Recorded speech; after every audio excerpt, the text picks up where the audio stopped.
السلام عليكم ورحمة الله وبركاته. ازيكم يا طلبة تانية ثانوي في كل مكان؟ اهلا بيكم في الفيديو اللي هنحل فيه مع بعض الاسسمنتس بتاعت الوزارة بتاعت شهر نوفمبر.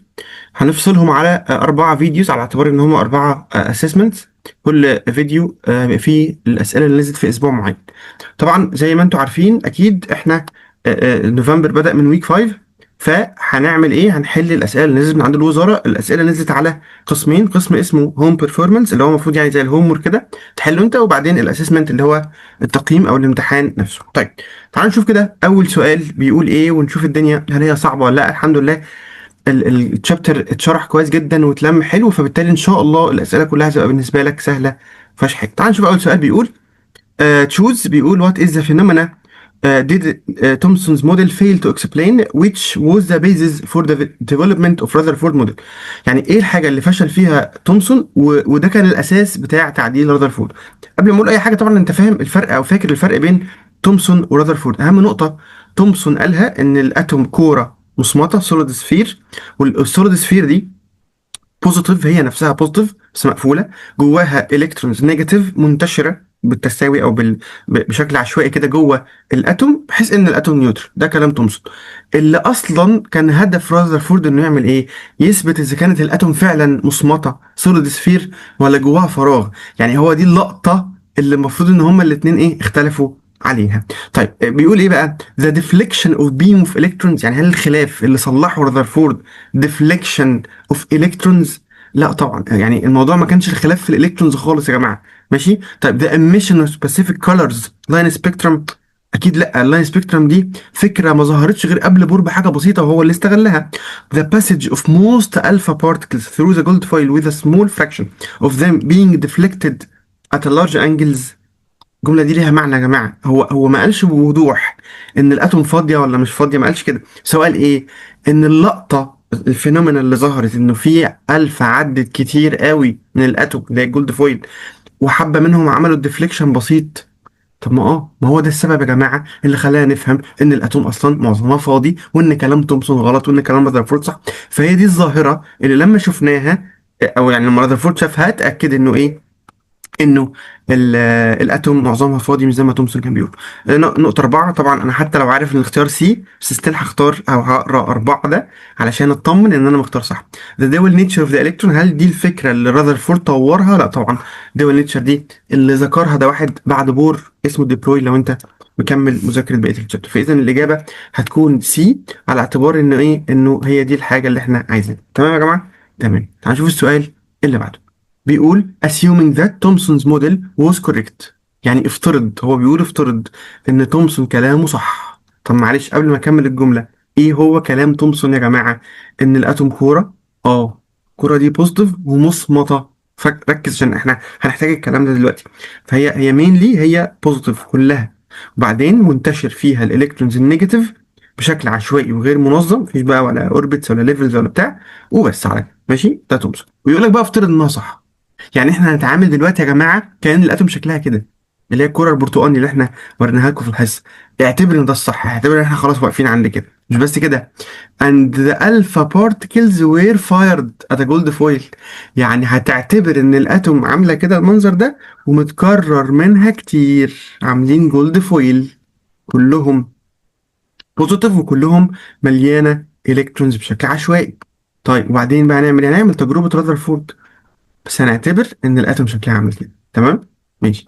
بيقول لك ايه بقى؟ what would be the main factor causing a slight deflection of alpha particle. يعني انت دلوقتي يا جماعه جايب الفات كتيره جدا جدا جدا. عندي بس سؤال، هل انت فاكر مواصفات الالفا اصلا؟ عشان ده هيفرق معانا في الكلام. انت ان شاء الله فاكر الالفا يا جماعه بوزيتيف، لازم تبقى عارف المعلومه دي، ان الالفا دي عندها تشارج بوزيتيف، وان الالفا الماس بتاعتها محترمه. هي يعني مش اتخن حاجه بس لا، هي ليها قلنا عندها 2 بروتون و2 نيوترون، فالماس بتاعتها ايه؟ محترم. حط دول في دماغك واحنا بنقرا الاختيارات. طيب the factor of direct collision between alpha particles and the electrons embedded within it. يعني السبب في انه الالفا حصل لها ديفليكشن، هو بيقول كده تمام كده. هل السبب ان في فورس اوف دايركت كوليجن بين الالفا والالكترونز، يعني الالفا والالكترونز خبطوا في بعض فعملوا ديفليكشن؟ انت رايك ايه في الجمله دي؟ هو الالفا والالكترونز لو خبطوا في بعض هيعملوا ديفليكشن؟ والله مستر مش فاكر يعني ايه ديفليكشن اصلا يا حبيبي. ديفليكشن ده يعني لما حاجتين يبقوا نفس التشارج يبعدوا عن بعض، ده السبب بتاع الديفليكشن. طب هل الالفا والالكترونز نفس التشارج؟ لا. فلو اتقابلوا هيعملوا ايه؟ هيعملوا اتراكشن اللي هو عكس الديفليكشن. فاذا يا جماعه الجمله دي اصلا علميا غلط، يعني علميا الالفا لما تقابل الالكترون هتاتراكت مش هتديفليكت، فاذا الجمله دي غلط. طيب هل the repulsive force between the positively charged alpha and the high density nucleus، يعني بيقول هو هل السبب في انه الالفا وتعمل كده انه في repulsive force between الالفا البوزيتيف والدينستي بتاعت النيوكليس؟ والله هو الكلام صح، مش هخبي عليكم، كلام علميا صح، بس مش هختار. ليه يا مستر مش هختار عليه؟ حبيبي احنا دلوقتي معتبرين ان تومسون هو اللي صح. هل تومسون جاب سيرة النيوكليس في الموديل بتاعه؟ لا. يعني مستر هي الجمله صح ومش هختارها؟ اه يا حبيبي مش هتختارها، لان هو بيقول لك اعمل نفسك تومسون، يعني اتصرف وكانك تومسون. ما تعرفش الباقي، يعني انت غمي عينك عن الباقي اللي هو راذرفورد بقى وبور والناس دي. تومسون ما جابش سيره النيوكليس، فالجمله بالنسبه لتومسون غلط. تمام؟ فهمت انا بفكر في سؤال زي ده ازاي؟ دي حاجه محتاجه ان انت ايه تاكت از، يعني تمثل ان انت تومسون. انا مستر عارف ان في نيوكليس، ما انا عارف ان انت عارف، بس احنا دلوقتي في السؤال ده احنا مش عارفين. طيب the repulsion between alpha and the like charge on the atom، هو ده بقى الكلام. في repulsive او repulsion between الالفا عشان هي بوزيتيف، واللايك تشارج اللي هي المماثله ليها يعني اللي هي بوزيتيف برضو بتاعت الاتوم. لان تومسون كان بيقول ان الاتوم بوزيتيف، مفيش بقى لا نيوكليس ولا بتاع. يبقى من وجهة نظر تومسون لو كان شاف الألفا بالديفليكت كان هيفسرها ازاي؟ هو ده السؤال. كان هيفسرها ان الاتوم بوزيتيف وان حصل ديفليكشن بسبب ان الألفا هي كمان بوزيتيف، ولا له في نيوكليس ولا له في الموال ده خالص. هو طبعا حاطط الاختيار نمبر بي ده عشان تلات ارباع الطلبة هتختار، لان تلات ارباع الطلبة هتفكر ان في نيوكليس. ما احنا عارفين ان في نيوكليس يا مستر، انت بتهزر ولا ايه؟ بس انت بتفكر وكأنك تومسون. هيحصل ريبولشن، هيحصل ريبولشن، بس السبب بتاع تومسون مش السبب بتاع رذرفورد. طيب اخر واحده the absence of vacuum in the atom، مفيش فراغ في الاتوم forcing the alpha to pass through it. لا طبعا، يعني مفيش فاكيوم فالالفا هتعدي من خلالها. لا برضو، فالجمله غلط، فهي الاجابه طبعا ايه؟ سي. كل سؤال يا جماعة لازم يبقى عندك مبرر ليه في ثلاثة غلط وواحدة صح. ما ينفعش تسيب الامتحان وتخرج وانت مختار حاجة كده ايه بالشبه، يا ترى هي يا رب تطلع هي، وتطلع تقعد تراجع مع زمايلك. لا انا احب الطريقة دي، انا احبك تبقى خارج الامتحان حتى لو هناخد وقت زيادة. احنا ما وراناش حاجة يا جماعة، مش لازم نسلم الورق اول واحد في اللجنة يعني. تمام؟ انا ما وريش حاجة، أنا لازم اخد الوقت بتاعي كله. ماشي؟ فاخد الوقت بتاعي كله ازاي؟ ان انا افكر في جملة جملة. دي غلط ليه؟ طب دي صح ليه؟ عشان على الاقل ما اضطرش اراجع، يعني انا خلاص انا كده مطمن ان السؤال التاني سي نقطة، مش هضيع وقت فيه تاني. فاهمين؟ السؤال اللي بعد كده بيقول if you know that gold alloy is considered a solid solution the electron in the Thomson model are similar to ايه؟ سؤال صايع بصراحة، مدخل كذا فكرة وكذا جزء مع بعض. الموضوع اصلا ريليت للشابتر اللي فات، تخيل. يعني ايه يا مستر ليز؟ احنا مش دلوقتي في الاتوم؟ الشابتر اللي فات ده كان بتاع المول والمسائل وايه ايه اللي دخلهم في بعض. لا هقول لك انا بقى. فاكر في الشابتر اللي فات في اخر حته خالص لما قلنا ان في حاجه اسمها سوليوشن؟ فاكر يا مستر. طيب السوليوشن ده يا جماعه لما عملنا له الديفينيشن قلنا ايه؟ قلنا يعني سوليوشن، قلنا ان هو حاجتين لو انت يعني ذاكرت الحته دي. هو عباره عن سولفنت وسوليوت. تمام؟ ايه السولفنت؟ شرحناه ازاي؟ قلنا بالبلدي كده الحاجه اللي كميتها كبيره. السوليوت هو الحاجه اللي كميتها صغيره، حتى اديتك اكزامبل كوبايه ميه كبيره تمام مليانه هي ميه وشويه ملح. تمام كده؟ فقلنا ايه؟ يبقى الميه هي السولفنت، هي اللي محتويه الملح جواها، بيدوب جواها الملح، او ميه وسكر او يعني ايا كان. تمام كده؟ طيب الراجل بقى بيقول ايه؟ بيقول لك تعال نشبه الاتوم انها سوليوشن. خلاص انت طالما سمعت الجمله دي هتتعامل. هي دي ميزه الاسئله دي، انا بحبها ليه؟ لانها بتخلي الطالب يفكر. فاهم؟ مفيش هنا سؤال نمطي هسمع فلان اسم العالم. الاسئله دي سخيفه جدا، لكن السؤال ده لا، ده سؤال يخليك تشغل مخك تعمل نفسك انك معاك سوليوشن. يا مستر دول سوليد، ما هو في حاجه اسمها سوليد سوليوشن. تمام كده. طب ايه يا مستر اللي بيحصل؟ عادي جدا، سولفنت وسوليوت، حاجه كبيره تحتوي حاجه صغيره. ماشي يا مستر، انا همشي معاك للاخر بس انا مش مقتنع. طيب، ذا الكترونز ان تومسون موديل، يبقى هو هنا هيخليك تتصرف كانك تومسون موديل، انت تومسون شخصيا. تمام. بيقول ايه يا ولاد تومسون؟ بيقول ان في كوره، الكوره دي كلها بوزيتيف ومصمطه، ماشي، كلها بوزيتيف اهي، وجواها شويه الكترونز مترميه يمين وشمال وبتاع، صح ولا غلط؟ طيب، مين في دول الكتير وبيحتوي الصغير؟ ده السؤال. مين في دول الكتير بيحتوي الصغير؟ طبعا اعتقد يعني انت بالبديهه كده هتلاقي ان الاتوم نفسها هي الكبيره، صح، هي المسيطره على الموضوع، والالكترونز هي الحاجه الصغيره، صح. فممكن نقول ايه؟ انه ال الاتوم هي الحاجه الميجر، والالكترونز هي الحاجه الماينور، لو انت برضو فاكر الديفينيشن بتاع سوليوت وسوليد. بس فهو بيقول لك بقى ايه؟ the electrons similar لإيه؟ يعني الإلكترونز دي تشبه إيه؟ السولفنت ولا السوليوت؟ طبعا السوليوت، لأن هي الحاجة القليلة اللي جوه الحاجة الكبيرة اللي هي الأتوم. يبقى الأتوم هي الكتير اللي هي السولفنت في الحالة دي يعني، والإلكترونز هي الحاجة الإيه؟ القليلة اللي هي السوليوت في الحالة دي. بس خلاص. سؤال يعني انا عارف ان هو مش اي حد هيجيبه صح، بس هو يعني حلو، سؤال يخليك تنشط مخك وتفكيرك، لانك بتعمل ايه؟ بتقيس اللي انت فاهمه على اللي انت مذاكره، يعني هو الديفينيشن بتاع السوليوشن مع فهمك لتومسون تعرف تجاوب السؤال. جامد جامد بجد، حلو يعني، عاجبني السؤال قوي. السؤال اللي بعده بيقول which of the following characteristics apply to the Thomson atomic model؟ ايه في الحاجات اللي جايه دي تومسون وافق عليها او يعني اتفق عليها؟ The nucleus is located، لا ما تكملش، تومسون ما جابش سيره النيوكليس خالص. Electrons are spread throughout the atom، ده هو اللي اكتشف الالكترونز اصلا وقال انها منتشره. The nucleus is positive، ما تكملش برضه، هو ما جابش سيره النيوكليس. The atom may be electrically neutral، طبعا هو الراجل كان واضح معاكو وقال ان في الكترونز نيجاتيف وان الاتوم شخصيا بوزيتيف، فبالتالي هي نيوترال. يبقى ايه الحاجات في دول اللي من وجهة نظر تومسون صح؟ 2 و4. 2 و4 بس. حلو. ده سؤال سهل بصراحة، ما فيهوش حاجة. Which of the following particles is not affected by an electric field؟ الموضوع ده يا جماعة اتكلمنا فيه أكتر من مرة. طبعا هو في حاجة اسمها electric field بالمناسبة يعني، وحاجة اسمها magnetic field. الاتنين مكوناتهم غير بعض، بس احيانا سلوكياتهم بتشبه بعض في ايه؟ هقول لك. تعال نشوف الالكتريك فيلد الاول. الالكتريك فيلد يا جماعه زي ما شرحنا في اول حصه في التشابتر خالص، هو حاجه متوصله بالبوزيتيف وحاجه متوصله بالنيجاتيف، واللي عمود اللي متوصل بالبوزيتيف بنسميه انود، انت يعني متذكر، العمود اللي متوصل بالنيجاتيف بنسميه كاثود برضو لو انت متذكر. طيب، المagnetic فيلد بقى لا، هو ما فيهوش كده، الراجل المagnetic فيلد ده في ساوث ونورث، مثلا نعمل كده ونعمل كده، فاهم؟ المكونات مختلفة. ولكن تعال نشوف البيتا بارتكل لما يدخل في الالكتريك فيلد هيحصل ايه. مدرس كان شرح لك في الحصة يعني ايه بيتا بارتكل. بيتا قلت لك هي الالكترون اصلا، هي عبارة عن الكترون. الالكترون ده تخيل كده، الالكترون ده نيجاتيف اهو وداخل في الحته دي، هيحصل ايه؟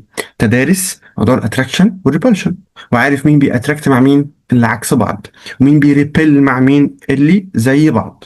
فالالكترون طبيعي هيروح فين؟ يروح ناحيه الانود، هو نيجاتيف يحب يروح ناحيه الايه؟ الانود البوزيتيف. طيب، الالفا بارتكل، تاني واحده نعملها مثلا بالاحمر. هي الالفا اصلا ايه يا ولاد؟ الالفا بوزيتيف، فتروح ناحيه الايه؟ الكاثود النيجاتيف، عشان الحاجه بتاتراكت اللي عكسها. طيب، هيليوم اتوم ده كلام مهم. ليه يا مستر؟ عشان الهيليوم اتوم دي اتوم زي الهيدروجين اتوم، صوديوم اتوم. ايوه يا مستر، مالها يعني؟ نيوترال يا حبيبي.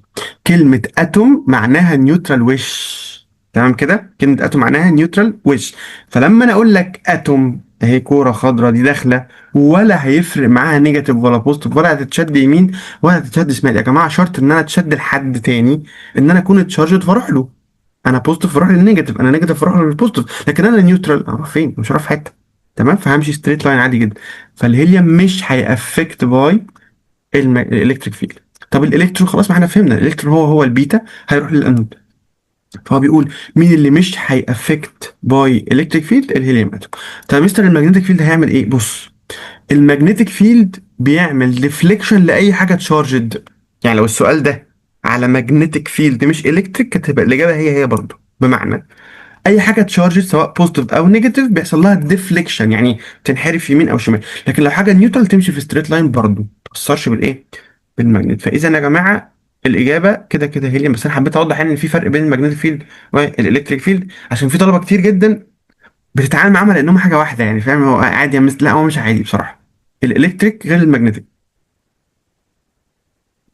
وانا بحب اكد على المعلومه دي لتاسيس الطالب، هي مش تفرق في السؤال بس تاسيس الطالب. السؤال اللي بعده بيقول which of the following observations in Rutherford experiment prove that the atom the most of the atomic mass is concentrated in very small part. ده سؤال مباشر جدا جدا جدا، يعني مش محتاج مدرس اصلا، اي حد معدي مع المنهج يعرفه. بيقول ايه اللي شفناه او الرذرفورد شافه خلاه يعرف ان الاتوم الماس بتاعتها مركزه جوه في حته صغيره اللي هي بيني وبينكم اسمها النيوكليس. ايه بقى اللي حصل؟ والله يا جماعه انت محتاج تفتكر معايا بس ايه التجربه بسرعه. هو التجربة كانت إن في ألفا جاية من هنا ماشي، وفي هنا شيت متغطي بالزنك سلفايد عشان ينور، وفي هنا جولد فويل، صح؟ الحاجة اللي خلتنا لو أنت فاكر يعني نعرف إن في حاجة دنس جوه، حاجة تقيلة قوي جوه، الألفا اللي اتصدت وريفلكتد، يعني الألفا راحت كده كده كده كده كده، قامت راجعة لي لا مش كده، قامت راجعة لي كده كده كده، ريفلكتد. بص البتاع لما احولها لخط مستقيم عشان عارف ان انا ايه رسوماتي بعافيه شويه، فدي حاجه ظريفه يعني. فالمهم ان هي الالفا جايه كده قامت راجعه كده. تمام، اي اوبزرفيشن تاني يا جماعه بيدل على حاجات بس مش اللي انا عايزه في السؤال. يعني ما انا عارف ان في الفا عدد في ستريت لاين، انا عارف، وعارف ان في الفا عدد بس ديفليكتد، ما انا عارف برضه، بس مش ده اللي بيدل على النيوكليس. وجود نيوكليس تقيله اللي بيدل عليه الريفليكشن. ما هسألكوا سؤال، هو انا شفت الالفا وهي بترفلكت؟ لا طبعا. انا شفت ايه؟ انا شفت الفلاشز اللي بتابير، يعني انا شفت فلاش هنا، عرفت ان في الفا عدت عادي ما تأثرتش، شفت فلاش بعيد شوية، عرفت ان في الفا عدت بس ديفليكتد، وشفت فلاش لو كملنا بقى الرسمة، وشفت فلاش in front of the gold foil، فعرفت ان في الفا ايه ردت لفوق. هي دي بقى انا بدور على الجمله اللي بتوصف الالفا اللي ردت لورا front of the gold foil. طيب the appearance of large number of flashes at the same place on the metal before gold foil، اللي هي بعد الفويل يعني، لا طبعا اللي كده دول عدوا، انا عايز اللي رجعوا. the appearance of flash on the metal plate on both sides of the first position، يعني يمين وشمال، لا دول عدوا برضو بس حصل لهم deflection يمين وشمال. the appearance of very small number of flashes in the metal plate in the front of the gold foil as a result، بص ده الراجل شارح نفسه والله، of reflection. ايوه هو ده اللي خلاني لما اشوف الالفا اللي راجعه، شفت الضوء اللي ورا اللي هو قدام الفويل يعني، عرفت ان في الفا ارتدت، وطالما في الفا ارتدت يبقى في جزء جوه عنده دنستي عاليه تقيل قوي هو اللي اسمه نيوكليس. بس السؤال اللي بعده بيقول if the gold foil in Rutherford experiment is replaced with aluminium foil. الله الله على الجمال، أحب الأسئلة دي جدا، شغل مخك، هو ده هدف السؤال. which of the following expresses the change in observation. راجل عامل فيك خدمة العمر، مدي لك الاتوميك نمبر بتاع الجولد ومديك الاتوميك نمبر بتاع الالومنيوم. هو ممكن ما يدينيش يا مستر، لا مش كده يعني، بس هو الراجل يعني بيبين لك افكر هنا، يعني هو كانه بيشاور لك على الحته اللي انت هتروح تفكر فيها. ماشي، هقول لك ليه دلوقتي. the alpha particle deflection rate increase and the deflection angle increase، ولا the alpha particle deflection rate decrease، ولا الالفا particle deflection rate increase والانجل هي اللي decrease. يعني هو من الاخر يا جماعه بيسأل عن ايه؟ عن الديفليكشن هيحصل له ايه، والانجل اوف ديفليكشن هيحصل لها ايه. ايه يا مستر اللي انت بتقوله؟ طيب افكرك باللي احنا عملناه اصلا وبعد كده نبقى نشوف موضوع الالمنيوم. ماشي، ادي الالفا يا جماعه جايه اهي، هنعتبر ان الجولد فويل، هنعتبر يعني ان هو لونه ازرق باعتبار، ها. طيب ايه اللي حصل يا جماعه؟ معظم الالفا عدت عادي، وفي الفا قامت عملت ديفليكشن. فاكر الديفليكشن ليه؟ اه انت فاكر ليه؟ عشان حصل ريبالشن بين الالفا والنيوكليس، صح، بتاعت الجولد.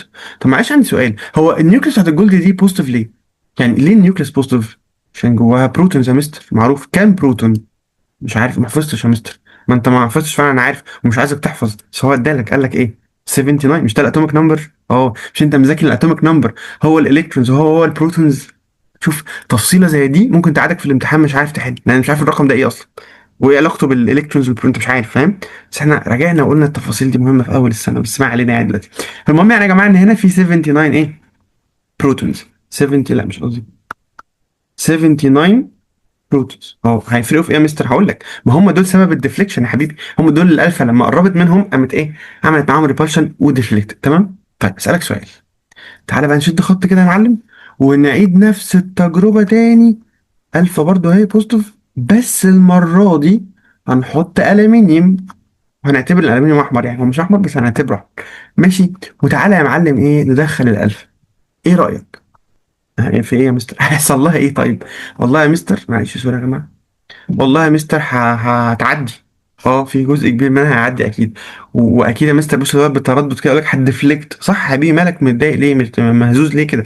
اكيد يا جماعه هيحصل ريبالشن، صح؟ لان الالفا بوزيتيف والنيوكليس هي كمان بوزيتيف. حد معترض يا جماعه؟ لا. بس انا عندي سؤال، هل قدر او قوه الريبالشن هي في الالومنيوم هي في الجولد؟ انا سامع عيال بتقول لا وفرحان بيهم قوي. ليه؟ ده عنده كام بروتون بوزيتيف يا جماعه؟ 13. في ريبالشن، انا ما قلتش لا، في ريبالشن كده كده، في ريبالشن كده كده، بس مش بالعنف بتاع 79 يا جماعه. في 79 بوزيتيف هم اساسا مش طايقين بعض، تمام؟ فانت بقى بتجيب لهم الفا بيقوموا شايطينها بقى، احنا مش طايقينك اساسا خالص. 13 هم مش طايقينها برضو، الالفا اللي جايه دي هم مش طايقينها، بس قدرتهم على طردها وبعدها او ان هم يبعدوها عنهم مش قد كده. هيبعدوها وهيحصل ديفليكشن، بس لو في حاله الجولد حصل الديفليكشن بالمنظر ده، ففي حالة الألمنيوم يحصل كده، فاهم؟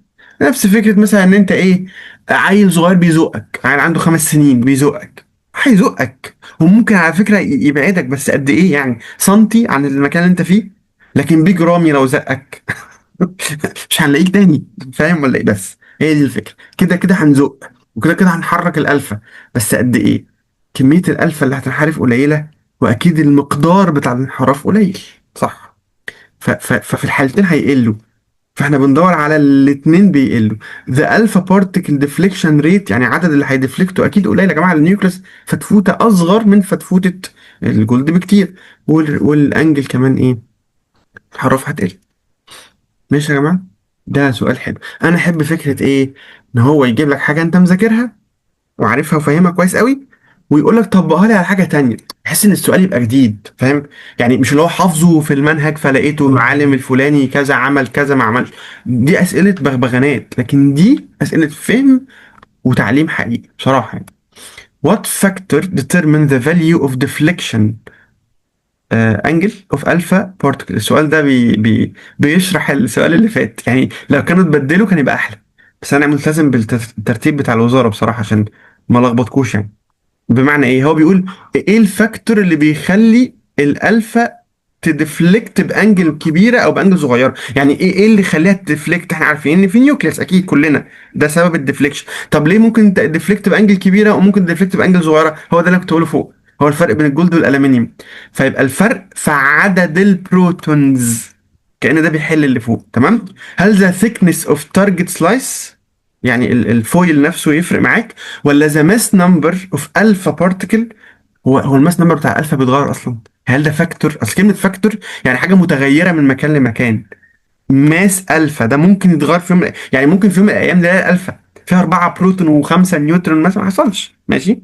طيب ذا تشارج اوف نيوكليوس، هو ده الكلام بقى، العدد البروتونز اللي في النيوكليوس هو ده اللي ايه، اللي تمام يعني. طيب ولا ذا نمبر اوف الكترونز؟ لا، الالكترونز دي هفاءات يا جماعه. هل الالكترونز عندها قدره يا جماعه انها تحرف الالفا، تزقها من مكانها تحركها؟ لا طبعا، الالكترونز دي على نياتها خالص. طيب السؤال اللي بعده بيقول which of the following represent the progress of two radiation of alpha particles when exposed to a large nucleus؟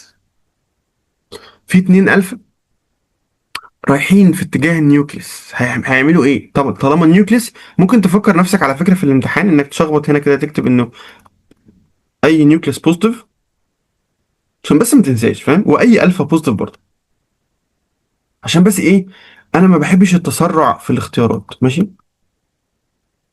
طيب يبقى كلنا بوزيتيف يا جماعه، يبقى احنا مش طايقين بعض، عشان بس ايه، نريح نفسنا كده، احنا كلنا مش طايقين بعض. ماشي. طيب كده كده اللي هتعدي قريب من النيوكليوس هيحصل لها ديفليكشن، يعني اللي جايه كده انا هرسمها انا بايدي بقى كده، وادي النيوكليوس، مش هتكمل كده، لازم هتعمل كده بعيد، يعني مش هتروح يا جماعه للنيوكليس. ما تقوليش ما هو كده كده ديفليكشن حبيبي، دي كده يعني لو عملت الحركه دي تروح للنيوكليس، دي يبقى هما الاثنين عكس بعض، يعني نيجاتيف وبوزيتيف يحبوا يلزقوا، لكن لازم تبعد كده عشان هما الاثنين بوزيتيف.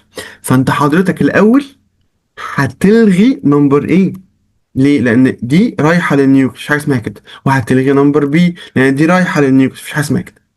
ماشي؟ فده البارتكل القريب، الالفا القريب. طب الالفا البعيد شويه، لا الالفا البعيد عادي ممكن يتحرك، يعني عادي ممكن يمشي كده عادي، ما فيهاش حاجه، مش هينحرف ولا حاجه لانه بعيد، صح؟ فهنكنسل سي ونختار دي. بص دي بوزيتيف قربت من النيوكليس انحرفت، ودي بعيده شويه فانحرفت حاجه بسيطه، ومتمشي مكمله عادي. تمام؟ حلو. اللي بعده بيقول which of the following statements is correct. يعني خلاص هو في واحدة بس صح والباقي غلط، نقرا بقى كده ونوزن الأمور علميا. The Rutherford model is called the solar model and Thomson model is called the plum pudding model. هل رذرفورد اسمه سولار موديل شبه المجموعة الشمسية؟ يعني ما سولار دي يعني مجموعة شمسية. هو ايه ده؟ هو ما خبيش عليكم، هو الاسم قريب للي احنا شرحناه. تمام؟ فيعني هي تمشي بصراحة، سولار تمشي وبلم بودنج صح، بس انا كالعاده لازم اقرا الاربع اختيارات. ساعات بيبقى في حاجه اصح، فاكرين الجمله دي قلتها لكم كتير، تكون حاجه صح بس حاجه اصح. لان احنا لما سمينا الموديل قلنا عليه نيوكلير موديل، او هو الراجل سماه نيوكلير عشان هو رذرفورد اكتشف النيوكليس. فالنيوكلير موديل صح، وعلى فكره هو سولار برضه صح، لان هو قلنا في اول جمله هو وصفه وشبهه بالسولار سيستم، فالكلمتين صح. فخلونا نقرا ونشوف.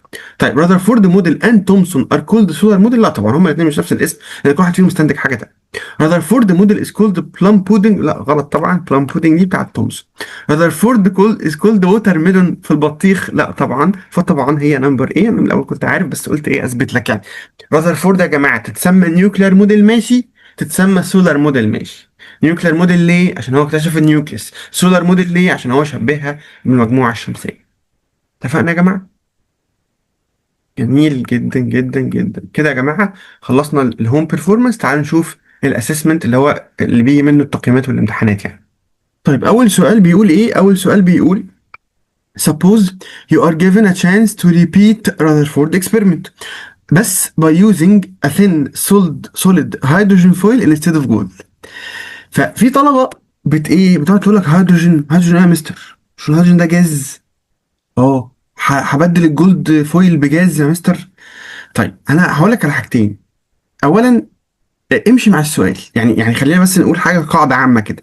هو طالما حط السؤال فهو عارف هو بيقول ايه، يعني ما تقلقش مفيش حاجه غلط، ماشي. ثانيا لازم تحط عندك قناعه ان انت ما تعرفش كل العلم اللي في الدنيا. فانا عارف ان انت عارف ان الهيدروجين ده ايه؟ جاز. بس هل في طريقه نحوله لليكويد؟ اه في طريقه نحول الهيدروجين لليكويد عادي، تمام كده. طب هل في طريقه نحول الهيدروجين لسوليد، حاجه سوليد؟ اه في طريقه نحول الهيدروجين، تخيل بقى. بس انت لو ما تعرفهاش فما تفترضش الغلط في اللي قدامك قبل ما انت تطمن ان انت عارف كل حاجه. تمام. موضوع ازاي الهيدروجين بيتحول لسوليد ده هندرسه في ثالثه سنه بالمناسبه، يعني هو عندنا في المنهج اصلا، مش حاجه ايه، مش حاجه بعيده يعني، مش هندرس مش 10 سنين، لا لا ده هو في ثالثه. يعني ايه ما تركزش، هو قال لك اعمل حاجه اعملها لحد ما ايه تطمن انه انت عارف كل العلم اللي في الدنيا، وطبعا محدش بيبقى عارف كل العلم في الدنيا. المهم بيقول نبدل الجولد فويل بايه؟ بهيدروجين فويل. طبعا يا جماعه انت اكيد فاهم هو بيخبط في ايه يعني. ايه الحاجه الفرق الكبير بين الجولد والهيدروجين؟ اكيد يا جماعه حجم النيوكليس. حتى لو انت مش حافظ الاتوميك نمبر بتاع الجولد، انا عارف، مش يعني مش هلومك لو انت ما تعرفش ان الجولد 79، مش هلومك خالص. بس هلومك لو ما تعرفش ان الهيدروجين ب 1. يعني مش معقول يا جماعه، مش كده ولا ايه؟ حجم النيوكليس بتاعت الجولد عامله ازاي مقارنه بالهيدروجين؟ 79 مره يا جماعه، قدها 79 مره. فايه بقى لو عملنا كده هيحصل ايه؟ الانجل اوف ديفيشن with the number of penetrate alpha particles. يعني لو الفويل معمول من الهيدروجين، امه اتوم صغيره وامه نيوكليوس تافهه، الانجل اوف ديفيشن هتبقى عامله ازاي؟ خلي بالك خلي بالك ان الالفا النيوكليوس بتاعتها 4. 4 يعني 2 بروتون. 4 بروتون لا، 2 بروتون و2 ايه؟ نيوترونز. فبالتالي دي بالنسبه للهيدروجين ايه يا جماعه؟ بقول لك الهيدروجين 1 مفيش نيوترونز، هو بروتون بس. الهيدروجين فيها بروتون وبس، لما انت عارف طبعا ان الاتوم الوحيده اللي خلقها ربنا 1 بروتون 1 الكترون هي الهيدروجين، مفيهاش نيوترونز اصلا. فيا جماعه الالفا اصلا تقيله على الهيدروجين جامد، تمام. فطبعا يا جماعه الانجل اوف ديفيشن هتبقى فيري فيري فيري سمول، اولموست بزيرو.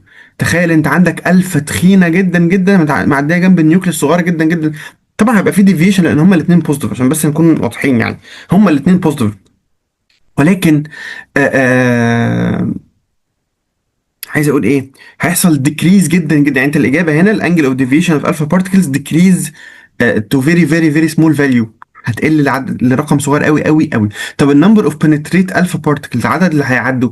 بص هو اساسا لو انت متذكر الحصه يعني اللي قلناها، انه نسبه اللي بيعدوا للي مش بيعدوا، هو هنا مش بيتكلم على الديفليكشن والبنتريشن، لا هو كل اللي بيعدوا خلاص، هو بيتكلم على اللي بيعدوا واللي ريفلكتد. فاحنا قلنا النسبة كانت 1 ل 12,000، يعني كل واحدة بترفلكت، كل واحدة بترجع قصادها 12,000 بيبنتريت، ده في الجولد. فتخيل الهيدروجين بقى، طبعا يا جماعة عدد البنتريت ألفا هيزيد كمان، يعني النسبة هتبقى أقل من كده، تبقى مثلا واحد لكل 20,000، يعني كل 20,000 هيعدوا هتبقى واحدة بترجع مثلا، أو أكتر أكتر أكتر، فعدد هينكريز. يبقى أنت هنا الأنجل أوف ديفيشن هتديكريز تو ا فيري سمول فاليو، عدد البنتريت هينكريز، بس خلاص اتفقنا. السؤال اللي بعده بيقول what conclusion did Rutherford reach from each of the following observations. ده سؤال انا يعني مش حاسس ان انا المفروض احله اصلا. ليه؟ هو مدي لك الاوبزرفيشن وبيقول لك اكتب لي conclusion.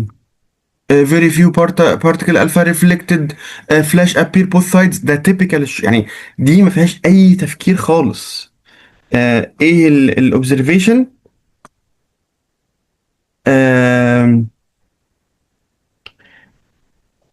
very few alpha particles were reflected when the gold foil was placed. ده الاوبزرفيشن. ايه الكونكلوجن بقى؟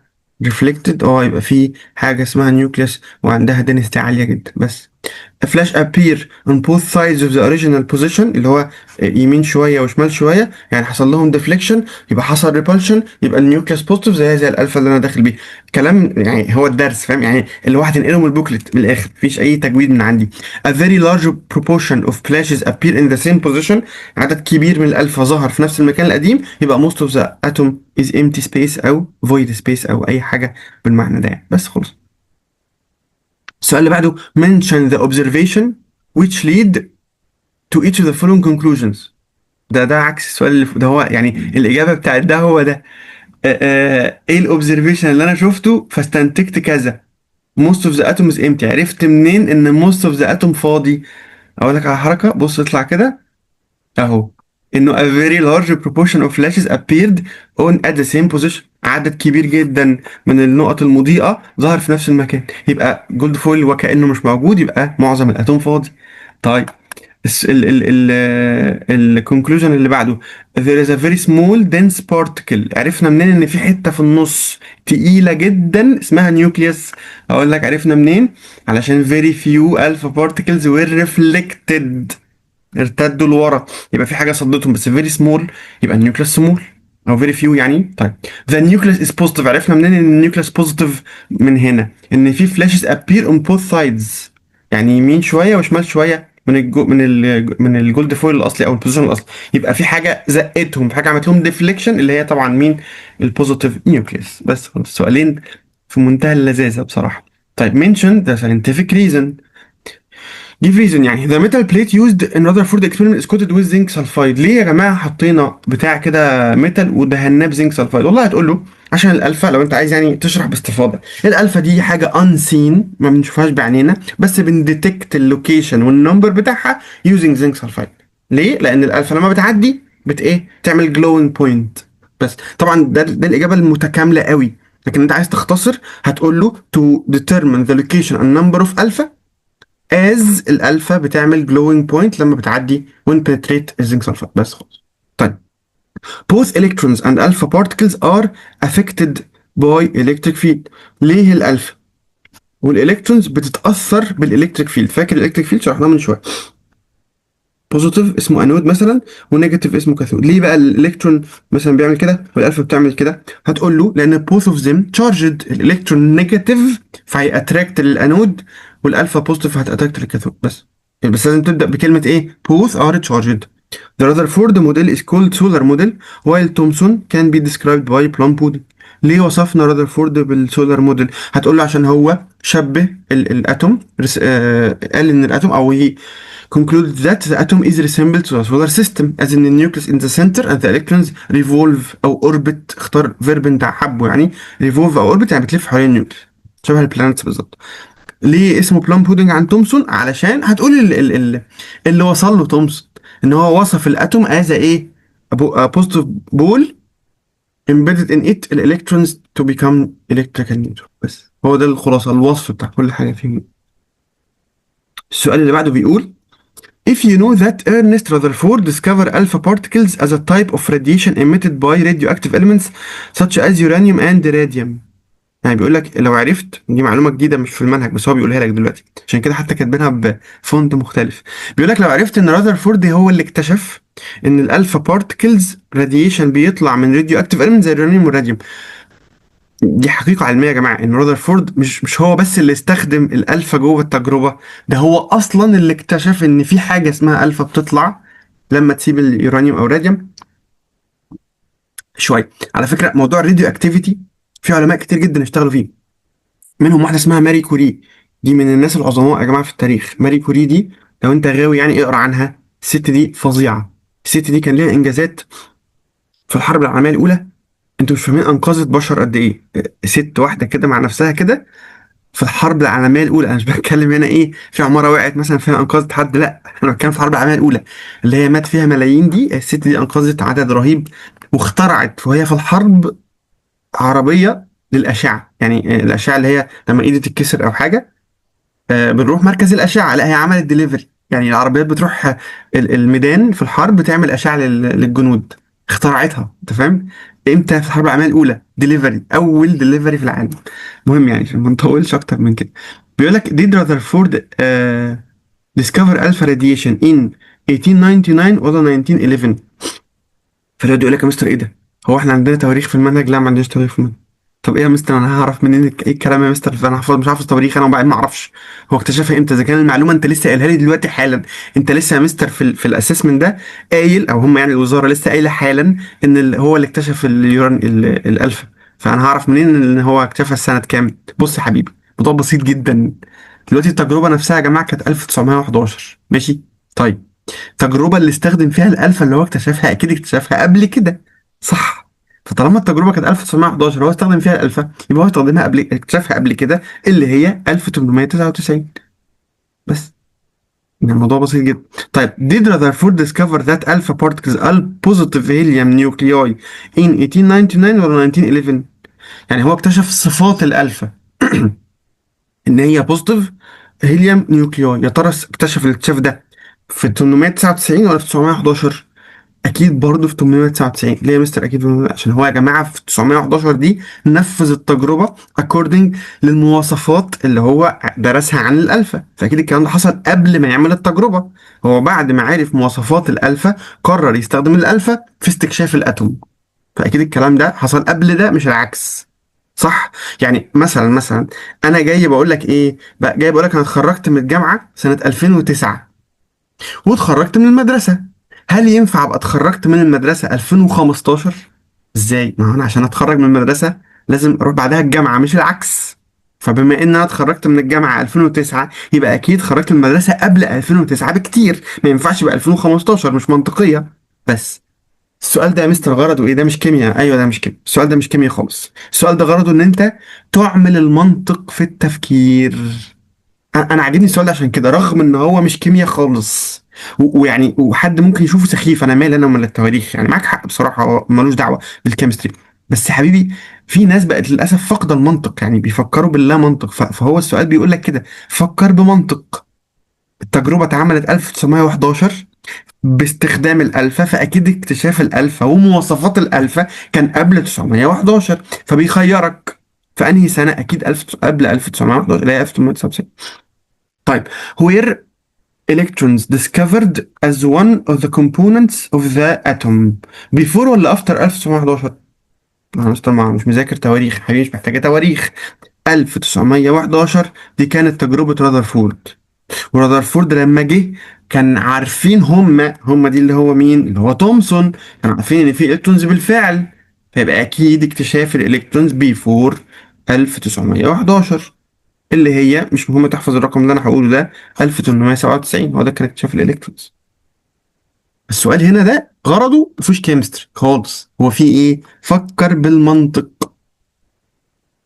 ماشي. mention the name of the scientist، وده اسهل سؤال في العالم لان الطلبه خلاص كلها حفظت اسماء العلماء اكيد. first to discover existence of electrons، لسه قايلينها حالا. تنص. first to discover existence of positive nuclei، لسه قايلينها حالا او مش حالا قوي يعني، Rutherford.